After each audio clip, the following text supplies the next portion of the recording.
Pinili ko to para ipangre-regalo sana ng anak ko, pero parang ayaw ko na siyang ipangregalo. First learning book siya mga miso, yung anak ko ay kinder.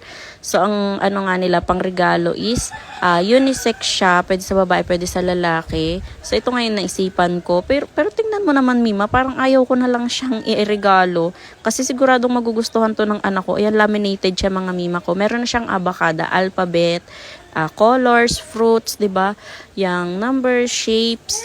Grabe. Animals, sea animals. Gustong-gusto ng anak ko tong mga ganito. Yan, dinosaur. Solar system. Parts of the body, vegetables.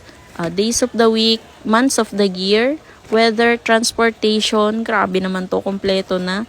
Flags, emotions. Yan, meron pang profession and insect names. Diba? Grabe. Ayan o, perfect pang regalo to para sa mga kinder kasi nga, first learning book pa lang siya. Ayan o.